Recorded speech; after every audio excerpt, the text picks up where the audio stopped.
For this episode, I'm drinking a can of Old Chub Scotch Ale.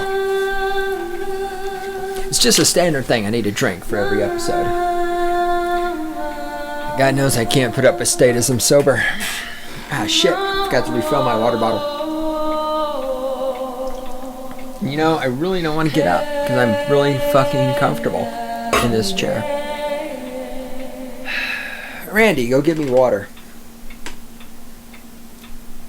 Okay. She's like, go get your own fucking water. God, that's why you're not my girlfriend. You can scream and shout with all your might. Oh, you can scream, shout, whine, cry, snivel, piss, moan, look for your safe zone. Dig in your heels and hold on tight. You can shove your opinion up your ass. That way Obama's cock has something to keep it company. Either you are wrong or I am right. Here's a trigger warning for you. You are wrong, and I am right. Yes, that's the way it goes down. It's been that way for, let's see, how long have I been podcasting now? Oh yeah, 11 fucking years. I've been right, you've been wrong for 11 years. Because I am the Great One himself, founder of the Cynical Libertarian Society. This is stating the obvious, the weapons platform from which I launched the cruise missile of my intellect that homes in on and destroys, fucking annihilates, in a fucking nuclear mushroom cloud, motherfucking statist all around the world. If there are survivors, we wait until nighttime and we shoot them because they glow in the dark because they're all radioactive. Because we all know that radioactivity makes things glow in the dark. We know that because, gosh, you guys have to y'all know so much about science. I believe in science. My scientists say global warming is true. It must be true because scientists said so. They have white lab coats, and I believe in science. I do. I believe in science. Science. I don't deny science. I believe in science. Oh, the science. The motherfucking science. Let me get that chord. So let's talk about the science for a minute. By the way, you can send us email God. Dog spelled backwards. God at cynlibsoc.com. And of course, it's cynlibsoc.com on the interwebs. We're on the YouTube. We're on the Twitterverse. Yeah. Let's talk about science for a minute. I have here a issue of National Geographic. It's actually the December 2015. God, I have something that's current and up to date. It's the December 2015 edition of National Geographic. I just want to throw this out before I even get to the relevant part, and then we're going to come to the one person, one vote that I teased you with in the last episode. On the cover of National Geographic, as a picture of Mary, Mary being the woman who gave birth to Jesus, that Mary. And of course it's a picture of a painting of her because there aren't any pictures of Mary. And the cover says, Mary, the most powerful woman in the world. So Mary, the mother of Jesus, is, according to National Geographic, the most powerful woman in the world. Now, what exactly did Mary do? Well, Mary spread her legs apart and pushed out a baby from her vagina. That's what she did. That was her accomplishment. That is what she achieved. And for that, she is the most powerful woman in the world. Don't tell me the standards aren't lower for women than they are for men. For a man to achieve greatness, you have to be Gandhi or Martin Luther King Jr., you have to get shot, you have to piss people off, you have to climb Mount Everest, you have to get into a space capsule on top of a giant pile of fucking explosives, get shot up in the air, go to the moon, land on the moon even though you're almost running out of fuel, you miss your landing zone and like you barely get it almost out of fuel when you fucking land, and you come back, you're Neil Armstrong, people know who you are. But for a woman to be the most powerful woman in the world, all you have to do is spat out a baby. So don't tell me the standards for women are not lower. Don't fucking tell me women are equal. I don't want to hear any of your feminist bullshit, dribble, mind-numbing horse poop. Okay? Shut up.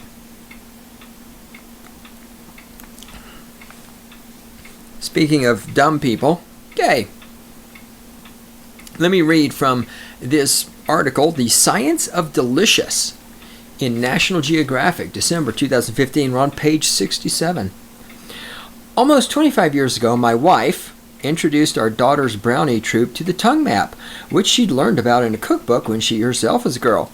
Each of the basic tastes, she explained, is perceived by taste buds in a unique region of the tongue: sweet at the tip, salty and sour at the sides, bitter at the back.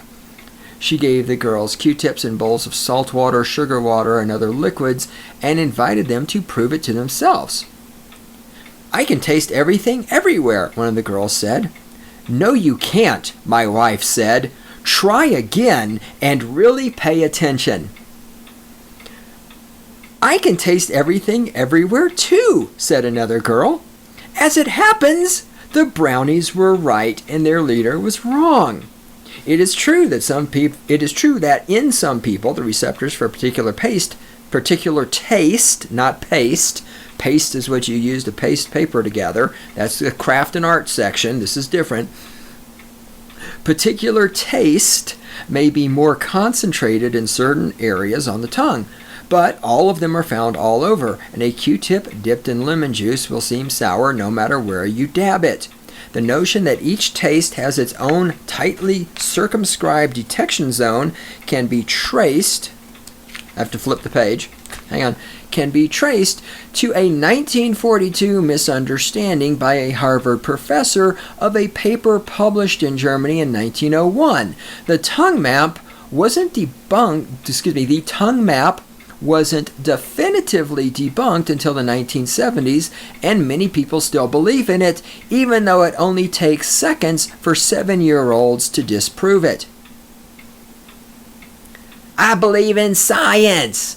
Just like global warming. People all over the planet believe in global warming, even though probably 17-year-old children could say, but wait, hasn't the climate been changing ever since the Earth existed? Or are you saying that the climate of the planet Earth was completely static until Ronald Reagan was elected president? And this is why I believe in science. When you hear somebody saying they believe in science, that's an indicator that this person has substituted science for religion. I do not believe in science. Science is a process by which you discover things. Things are what they are. I don't believe in gravity, because gravity happens whether or not I believe in it. Gravity doesn't give a fuck whether or not I believe in it. I don't believe in the tongue map because, first of all, there's no such thing as a tongue map. The receptors all the time. But I believe in science. The tongue map existed for all these years, and all these stupid people believed it because one person made a mistake. But global warming must be real.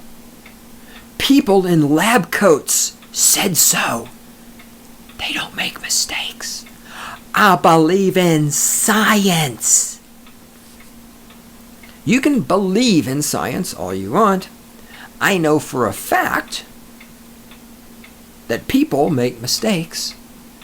And I know for a fact that putting on a white lab coat, because I've worn a white lab coat, for those of you new to the podcast, I worked in biomedical research for 8 fucking years. I know more about science than you will ever fucking know in your pathetic little life. Putting on a white lab coat does not make you omnipotent. Anyway, I just wanted to throw that out because I had started reading this article and just ran across that, and I was like, oh yeah, there it is, science, man. Speaking of science, okay, I'm waiting for a possibly an important email.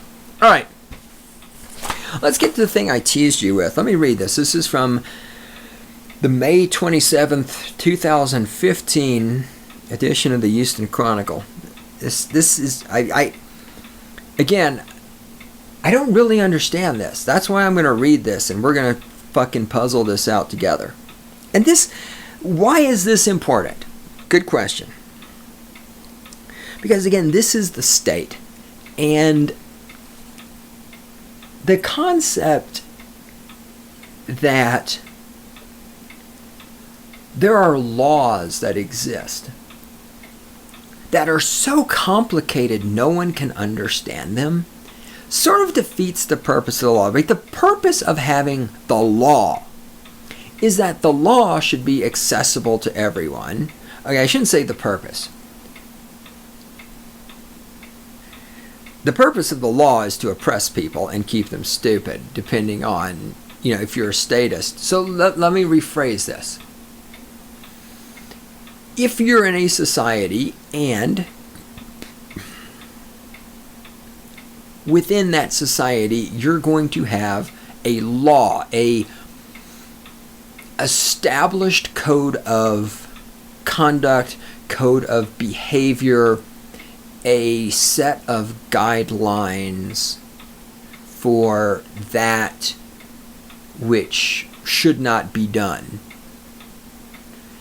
or should be done. And I really don't think laws should, and this is part of the problem, is you have these laws that say what people should do. You really only need a very small set of laws in the reality for non-stupid people, right? You don't really need laws because, again, most people already know what's right and what's wrong. It's not that complicated. You don't need a law against killing people because people who aren't stupid know that killing people is wrong. And anyone who doesn't know killing people is wrong isn't going to give a fuck that there's a law against it. If you're going to have a law, this set of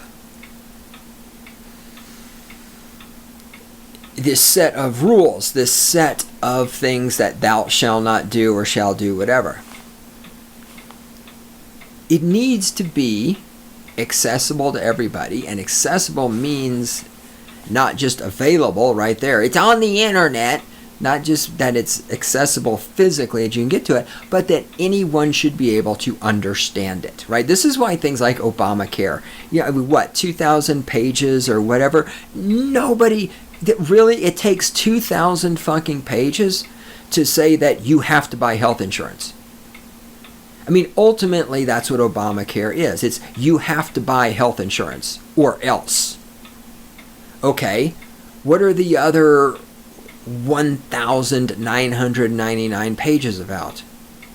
Well, nobody really fucking knows. It's been how many years since Obamacare was passed? I guarantee you nobody really knows what the fuck is in there yet.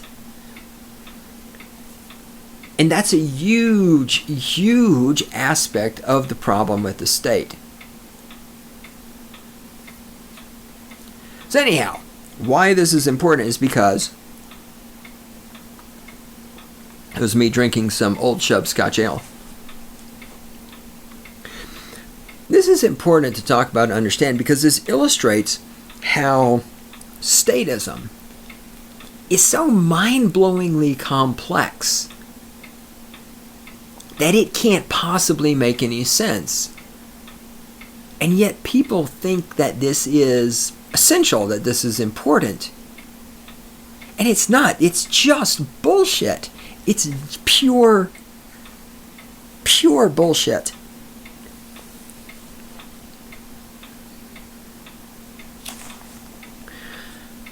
One person, one vote to be defined. Washington, the Supreme Court on Tuesday agreed to hear a case that will answer a long-contested question about a bedrock principle of the U.S. political system. The meaning of, quote, one person, one vote, unquote. Now, I've talked about nebulous language, right? When we say things like mass shootings, mass doesn't really mean anything. When people use words like awesome, doesn't mean anything. When people use, well, that's super.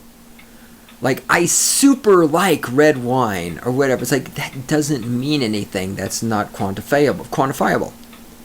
When Obama said hope and change, it's nebulous. It doesn't mean anything. One person, one vote. There's not really anything nebulous here.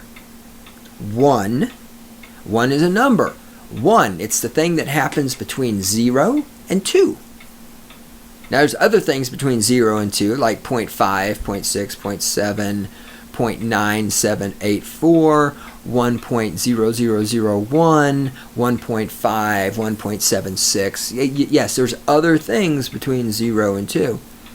But 1 is like the whole unit that happens between 0 and 2. Okay, 1, not complicated. Person.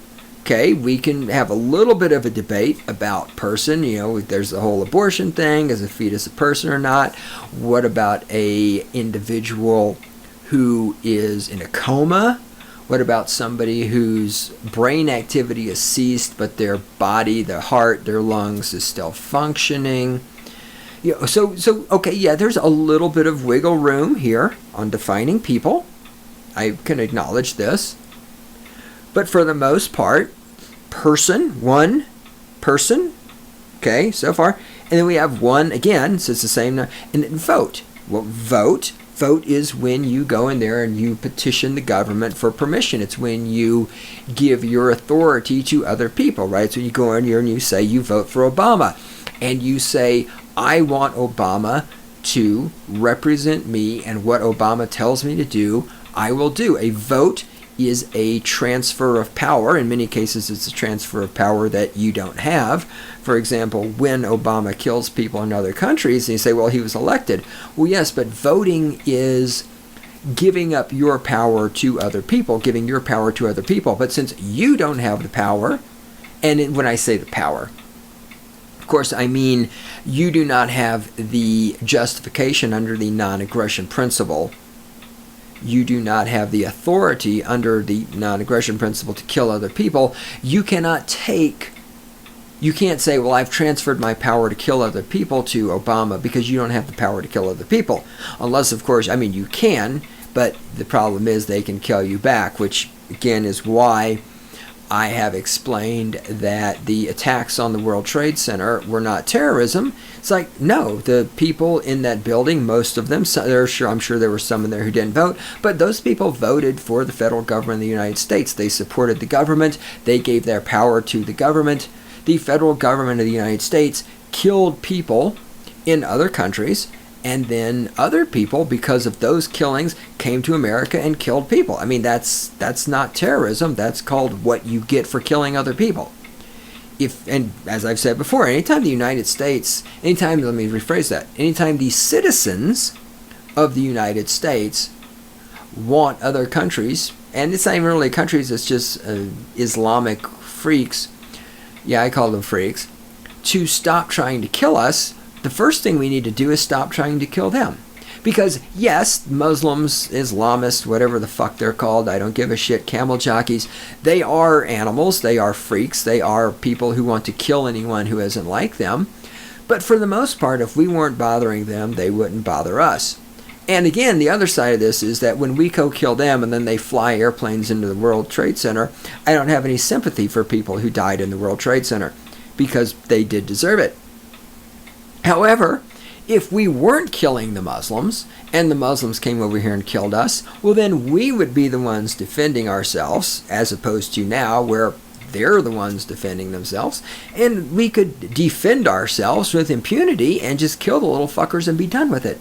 But none of that has anything to do with what I'm talking about. Or supposed to be talking about.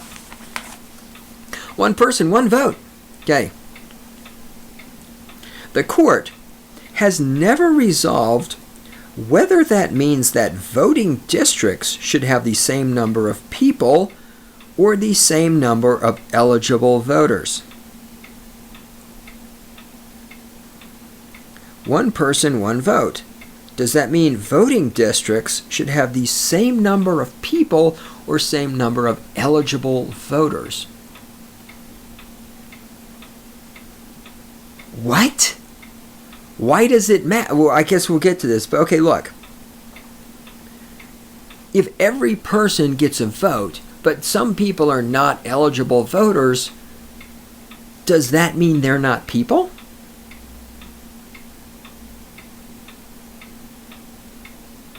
the same number of people or the same number of eligible voters. Okay, the difference matters in places with large numbers of people who cannot vote legally. Which, to say that they can't vote legally sort of implies that they can vote illegally. Is there a way to vote that isn't legal?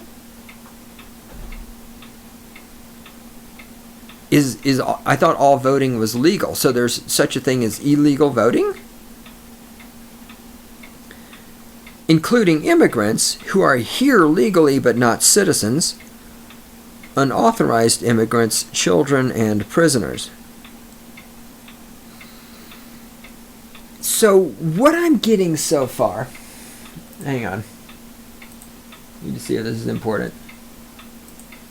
I know, I'm supposed to be paying attention, just deal with it.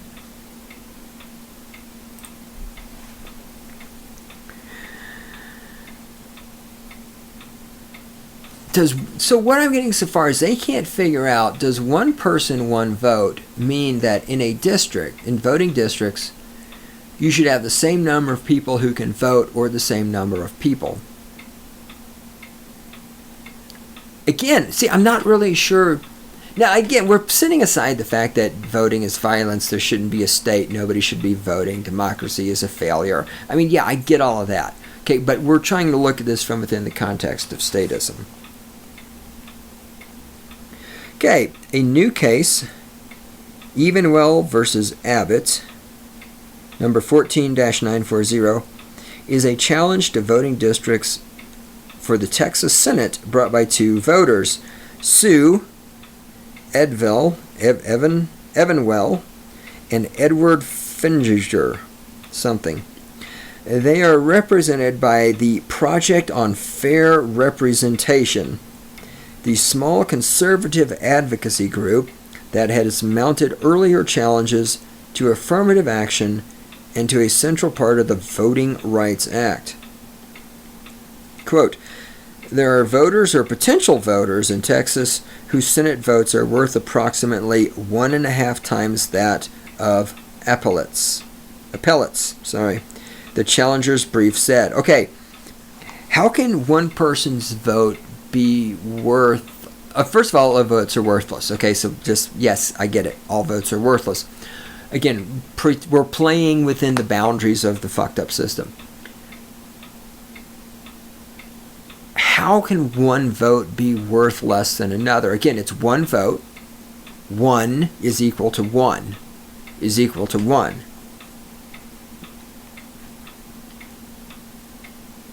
In a statement issued after the Supreme Court accepted their case, Evenwell and Feinger said they, quote, hoped, hope, we're going to get some hope. They, quote, hoped that the outcome of our lawsuit will compel Texas to equalize the number of eligible voters in each district, unquote. How are they going to equalize the number of eligible voters in a district? Are they going to forcibly relocate people to different districts? I mean, I think I get it, what they're trying to say, but they don't have the literary skills to articulate themselves, is what they were trying to say is, we hope the Supreme Court will force the government of Texas to redraw the voting districts so that each district contains the same number of eligible voters. In a 1964 Supreme Court decision, Reynolds versus Sims, ruled that voting districts must contain very close to the same number of people, but the court did not say which people count. Almost all state and local governments draw districts based on total population. If people who were ineligible to vote were evenly distributed, the difference between counting all people or counting only eligible voters would not matter. So apparently there are two kinds of people. There are people who can vote, and there are people who are not allowed to vote. Okay, but demographic patterns vary widely. If the challengers succeed, the practical consequences would be enormous. Joseph Fishkin, a law professor at the University of Texas at Austin, wrote in 2012 in the Yale Law Journal. It would, he said, quote, shift power markedly at every level away from cities and neighborhoods with many immigrants, many children, and towards the older, whiter, more exclusively native-born areas in which a higher proportion of the total population consists of eligible voters, unquote. So I'm still not sure I understand why voting districts matter. So maybe, because again, you can see how much I give a shit about statism and how much I know. Maybe the voting districts are how representatives are elected, so each district has its own representative?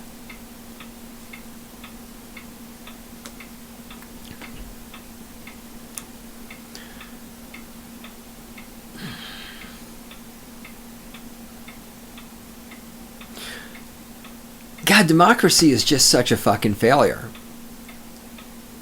Well, I was sitting here because I'm thinking about this. I'm mulling this in my head. So again, let's say that you want to create a system that's going to fail. You want democracy because you're just really stupid. And so you want to set up these districts where each district elects a representative. And that representative, and all the people in the district who didn't vote for that representative are screwed and fucked, because that's called equality and democracy, and this is, of course, a good thing. And it's like, God, it's like, thinking about democracy is just like, there's no way to justify how stupid this is. And even trying to create in my brain this theoretical example is just like, it makes no, it's like saying, what if I took, Randy, what if I took this computer monitor right here and shoved it up my ass? Like, I can conceive of no reason why I would want to shove the computer monitor up my ass. It makes no sense. I can't even create a fictitious example of why I would want to do that. That's how I feel about democracy. What if we had a system where, as I've talked about before, you do realize, if you don't realize this, I'm about to tell you right now, it's called math, you can do the numbers on this. You do realize that the President of the United States, Hussein Obama, for half white, first affirmative action president, second coming of Jesus, Hussein Obama was elected by slightly less than 20% of the total population of the United States of America. That's democracy. 20% of the people want Obama to tell them how to run their lives. The other 80% don't give a flying fuck whether they didn't vote for Obama, whether they didn't vote at all, or whether they're not allowed to vote, but still have to obey. Right? You're not allowed to vote, but you still have to obey the politicians. Well, that's a fucking hell of a deal. Wow, this democracy thing, this fucking sounds great. I want some of that. So let's say that I'm mentally retarded, and then I've additionally had my brain removed, and I really enjoy punishment and pain, and so I want to set up a democracy. If I were going to draw districts up, I was going to create these legal fictions called districts that would elect representatives to represent some of the people in the district and tell the other people in the district to go fuck themselves. Instead of basing it on population, in so much as anything in democracy can make sense, it seems to me it would make sense that the districts should be drawn up based on cultural similarities. And thus, the city slickers could have one representative because people who live in the city are demographically similar.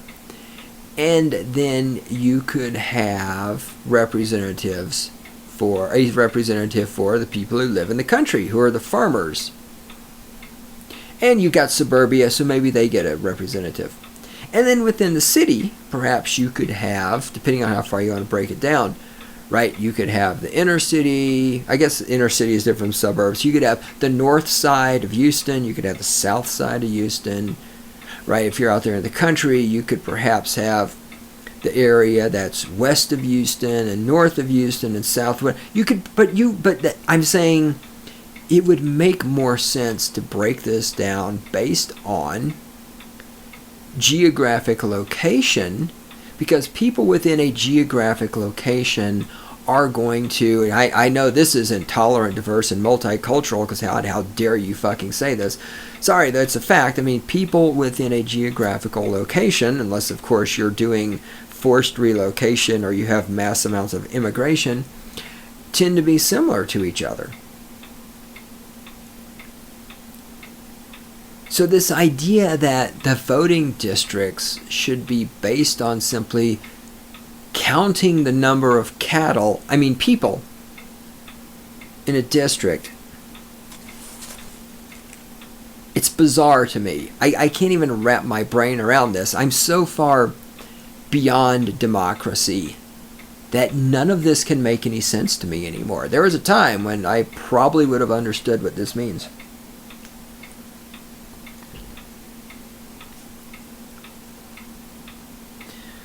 Federal appeals courts have uniformly ruled that counting everyone is permissible, and one court has indicated that it is required. In the process, though, several judges have acknowledged that the Supreme Court's decisions provide support for both approaches. No, it hasn't. If one court has, well, what does this mean? One court has indicated that it is required to count all people. What does that mean? What do you mean indicated? The court is supposed to make a decision. Did the court decide that it is required to count all people or not? When you say the court indicated something, what does that mean? Does that mean it's optional? Well, if it's optional, that's not a decision. If you come to me and you say, great one, do you want another beer? And I say to you, well, I'm indicating that I would like another beer. What does that mean, I want a beer or not? It's a fucking yes or no question. One court has indicated that it is required.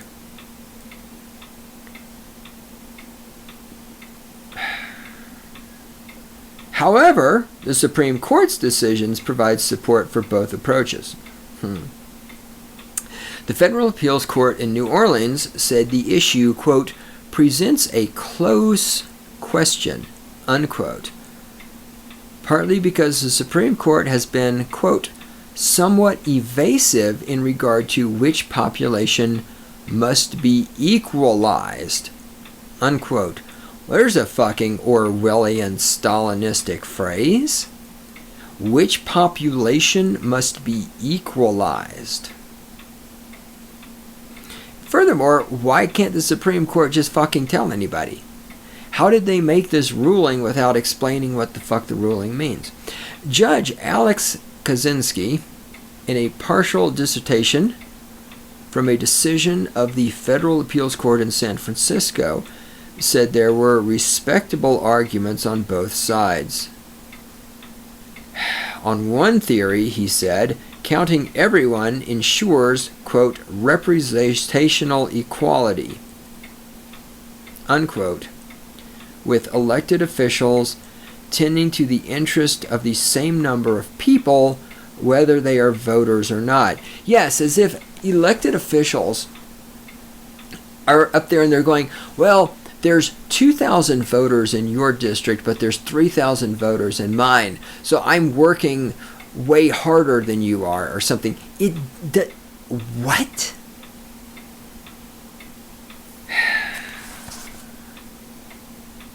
On the other hand, he said, counting only eligible voters vindicates the principle that voters, quote, hold the ultimate political power in our democracy, unquote.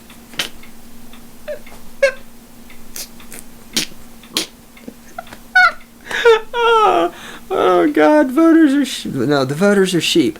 The voters do not hold the power. The voters are sheep.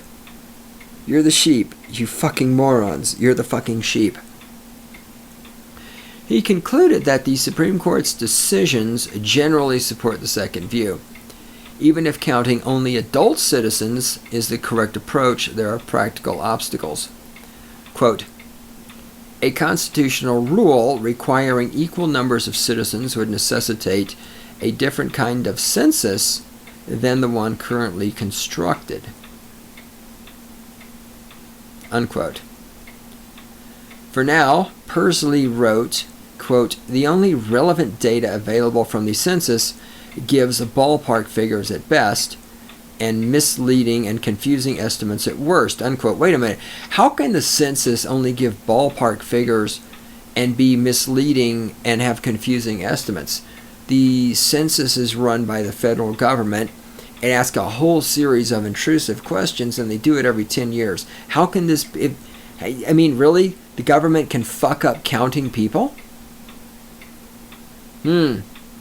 Maybe we should give the government control of nuclear weapons and the money supply. I mean, but they can't even count people without fucking it up. Let's give them unlimited power.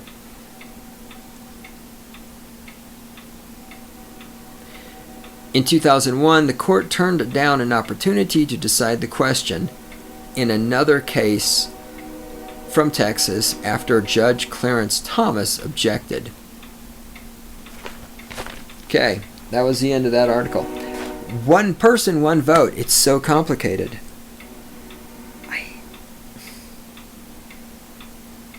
Fucking Christ. All right, let's move on. What do I got here? This is collegian. Those have to go together. Let's finish off. Let me finish off all the non-CSU collegian shit first, and then we'll get back to making fun of college students.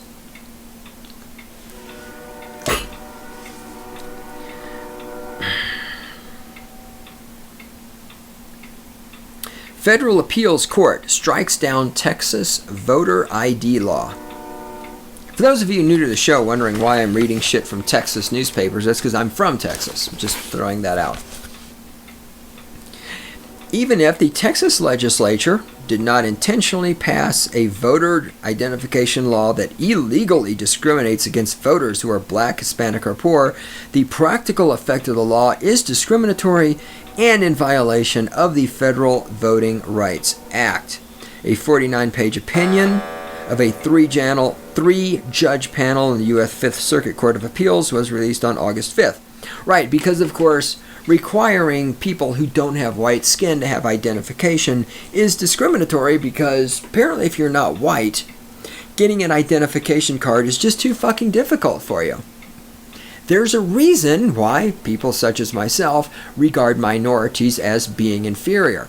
And it's because, number one, natural selection, and number two, because when I'm told that because you're black, it's too difficult for you to get an ID card, and when you consider that getting an identification from the government ain't that fucking difficult, even I have one and I don't give a fuck, I have a goddamn driver's license, it's not that fucking hard to get a driver's license. When you tell me, well, it's harder for me to get a driver's license than it is for you because I have black skin, brown skin, yellow skin, red skin, whatever, what I hear is, great one, I am inferior to you.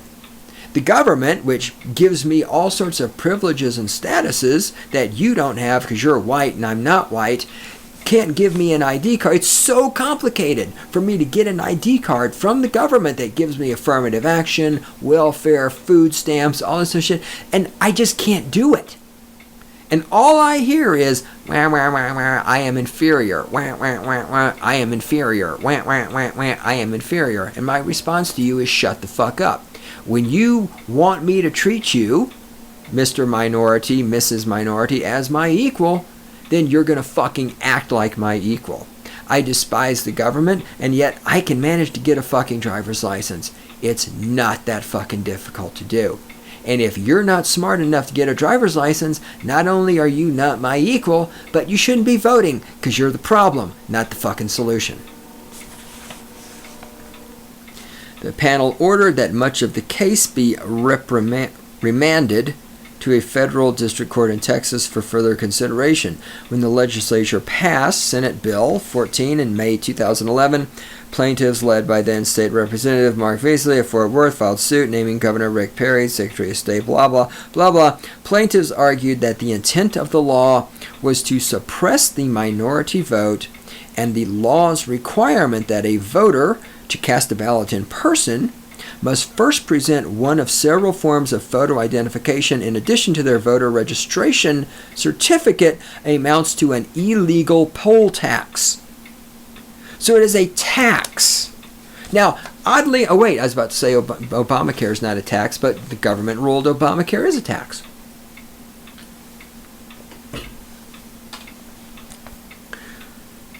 Showing somebody a photo identification and a voter registration certificate is a tax and is discrimination. Now hold on. In order to vote, because remember, as we learned, there's two kinds of voting. There's voting legally, and then apparently, because you have the phrase voting legally, there must be such a thing as voting illegally. Otherwise, you would not need to have the phrase voting legally, right? If all voting was legal, you don't need to say voting legally. In order to vote, don't people have to be registered to vote? So you're going to vote if you have to present an ID and your voting registration. Okay, well, you should have a voting registration because you have to be registered to vote in order to vote. That's how they know if you're eligible or ineligible to vote. Everybody registered to vote should have a voter registration certificate. How this can be discriminatory, I don't understand. Well, I do understand because black people, because minorities, because victim status. But I'm talking about from a logical, intelligent perspective. And yes, I know, again, we're talking about voting, which is not logical or intelligent. Yeah, I get it. Just roll with me. So presenting the voter registration certificate cannot possibly be discriminatory. No matter how much you fucking stretch it, no matter how much a victim you are, no matter how fucking black you are, no matter how brown you are, no matter what color you speak, language you speak, what color you speak, no matter what fucking victim card you can play. There's not a fucking victim card on the planet you can play that tells me that showing a voter registration certificate is discrimination. Because you have to register to vote to be an eligible voter.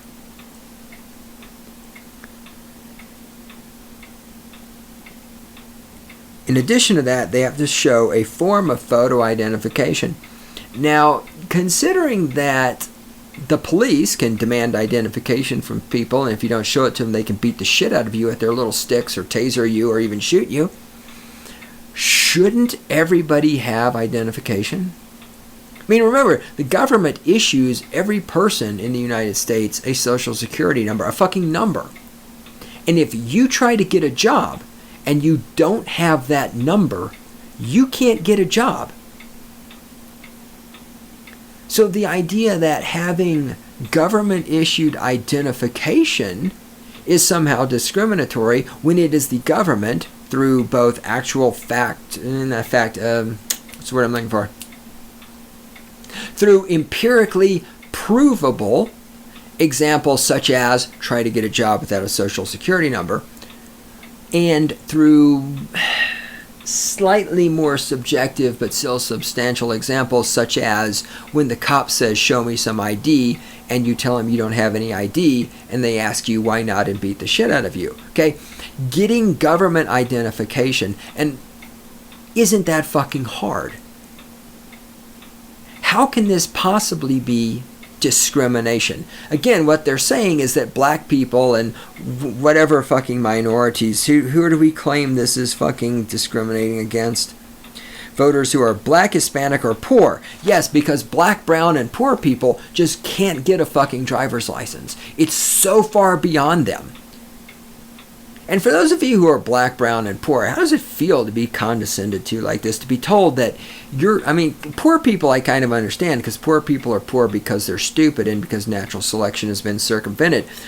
But if you're black or brown, how do you feel to be told that you're so fucking stupid you can't go get a driver's license? Like a white person can. White people can go to the DMV and stand in line for 7 hours and take the stupid driving test and have their photo taken. But you, because you have black skin or brown skin, well, you're just not capable of doing that.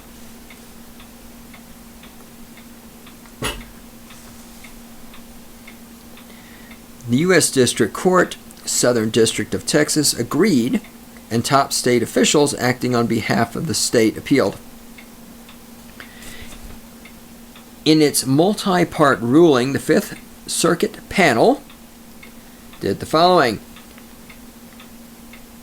Vacated plaintiff's claim that the law is Vacated plaintiff's claim that the law is discriminatory in the purpose and remanded that issue to the district court for further consideration. Affirmed the district court's finding that the law does have a discriminatory effect and thus is in violation of Section 2 of the Voting Rights Act, but also remanded the issue to the district court for consideration of the proper remedy. Vacated the district court's holding that SB 14 is a poll tax and rendered judgment in the state's favor. Dismissed plaintiffs' claims that SB 14 violates the First Amendment and 14th Amendment. Governor Greg Abbott on August 5th said, quote, "In light of ongoing voter fraud, it is imperative that Texas has a voter ID law that prevents cheating at the ballot box. Texas will continue to fight for its voter ID requirements to ensure the integrity of elections."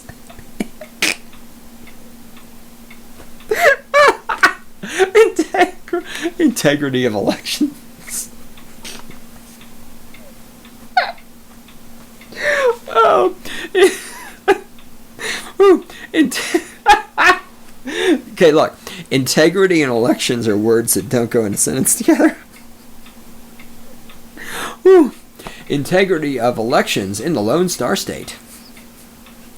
Texas Attorney General Ken Paxton said, quote, "Today's ruling was a victory on the fundamental question of Texas' right to protect the integrity of our elections." And the state's common said, I can't even read any more of this. This is so fucking stupid.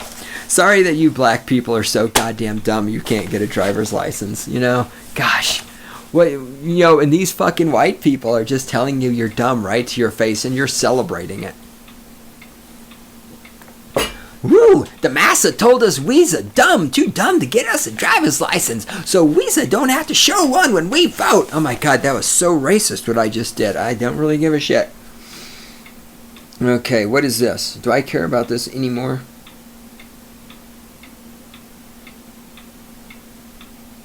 Yeah, I do, kind of. Alright, here we go. Last thing from Texas, then we get back to making fun of college students. Governor signs new Texas medical billing law. AARP, Texas director, can old people. When I was your age, we had to walk uphill. Shut up, old person. AARP. When I was my favorite one is, when I was your age, we respected our elders. No, you didn't. Shut the you did not motherfucking respect your elders. You go tell that to somebody who's stupid and might believe you. I'm not falling for that. Alright, anyway. This is not talking about the new Texas medical billing law. This is me having a good time. AARP Texas Director Bob Jackson today applauded. He applauded. Now let's applaud. He applauded Governor Greg Abbott, his slave master, for making decisions for him because Bob Jackson is too fucking stupid to run his own life, and he needs a politician to make his decisions and tell him the difference between right and wrong, because natural selection failed to remove Bob Jackson from the DNA pool the way it should have. Anyway, he applauded Governor Greg Abbott and members of the legislature for making meaningful progress. Boy, there's a nebulous phrase. They made some meaningful progress. Holy shit. Meaningful progress. Somebody comes home. Well, honey, hey, honey, how was work today? Oh, it was great. So did you get the bathroom painted? Well, I made some meaningful progress. Come home and you go, hey, sweetheart, how's it going? Is dinner ready? And your woman says, well, I made some meaningful progress towards getting dinner ready. You're at work and your boss comes up to you and says, so how's everything going with the Johnson & Johnson account? Do we have that contract signed? You say, well, yeah,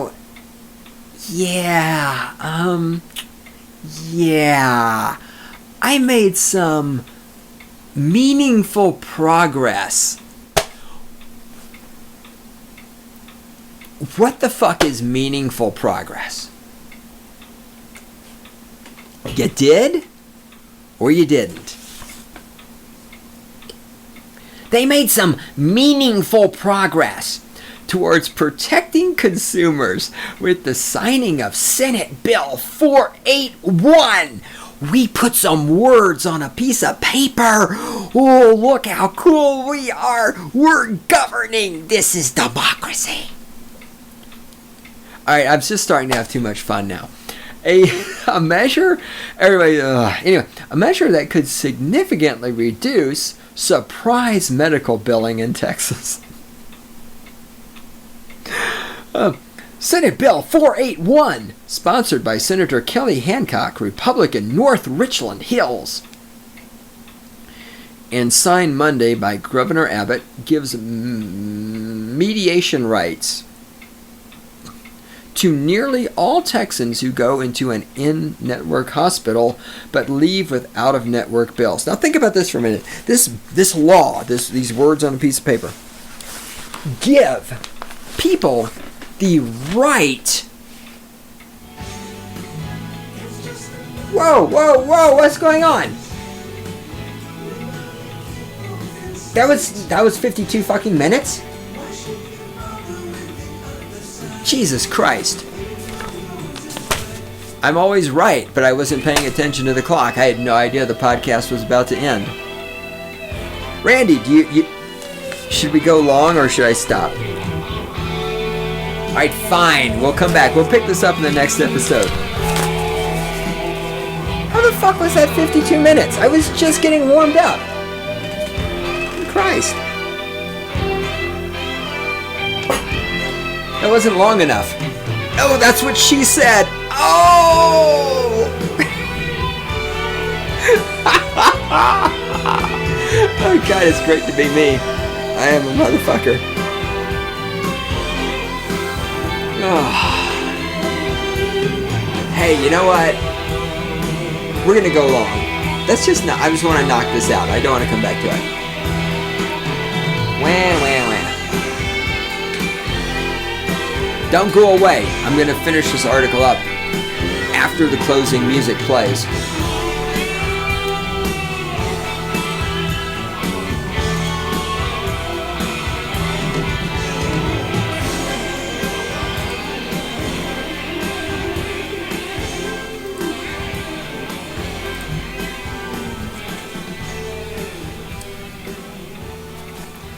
Okay, let's think about this. They wrote some words on a piece of paper that give people permission to get mediation in a situation for somebody who's trying to bill them and they feel like they have been billed unfairly. The idea that you need permission from the government to have a third party come in and mediate a dispute rather affirms that you're a slave. You see, free people don't need permission from the government to have a third party come in and mediate a dispute. That would be a distinction between free people and slaves. The changes are effective September the 1st. Today, mediation to address surprise medical bills is only available to people who get a bill that exceeds $1,000. SB 481 makes mediation available to those who get a bill over $500. Whoa! But if it's $499, nobody gives a fuck. Tell me you're not a slave. Go ahead and try. Quote, the legislature listened to Texans who are fed up with surprise medical bills after emergency room visits or when they go to the hospitals in their insurance network. It's great news that the legislature and Governor Abbott acted this session to protect more consumers from being balance billed, unquote, said Jackson. Ooh, Jackson said that. Wow, he cares so much. Thank God for democracy. Without democracy, who the fuck would eat all that apple pie and kiss their moms? Balance billing can occur even when a patient admitted to a hospital for surgery may have checked in advance to ensure the hospital was in network. Often the patient is shocked. I am shocked to discover that one of their treatment providers, such as the anesthesiologist, was out of network. Now, why is it the hospitals can get away with doing all of this bullshit? Well, it's simple. It's because, of course, the medical industrial complex is protected by a giant series of regulations put in place by the government. Again, if it was a market environment where you went in and you fucking asked questions and you paid for shit, and hospitals did shit like this and they didn't tell you up front they're going to do it, people would complain, right? I mean, if you go to a restaurant and you order some food and the menu says it's $12 and then you get the bill and it's $30, you can say, where did the extra money come from? Like, oh, well, we had to charge you money for putting on a plate. You would argue. You would say, what the fuck? Why isn't that on the menu? Why doesn't it say that? But with the hospitals, with the healthcare industry, where the healthcare industrial complex, where you don't know the price of anything up front because they're not allowed to tell you, and because of insurance bullshit and Medicare, Medicaid bullshit, and Obamacare bullshit and everything else, yeah, of course this shit happens. You get all the fucking regulations out of here, and you leave everything between the person who's paying for it and the people providing it. All of this kind of bullshit would vanish instantly.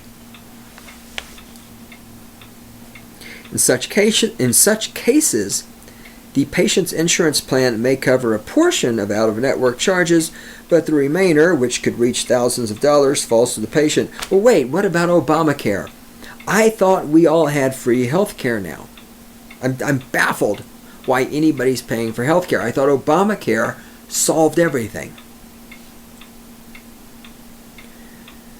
Blah, blah, blah. Hold on, blah, blah, blah. Blah, blah, blah. Blah, blah, blah. Blah, blah, blah. All right, done. That was easy. A lot like me. Oh, that's what she said.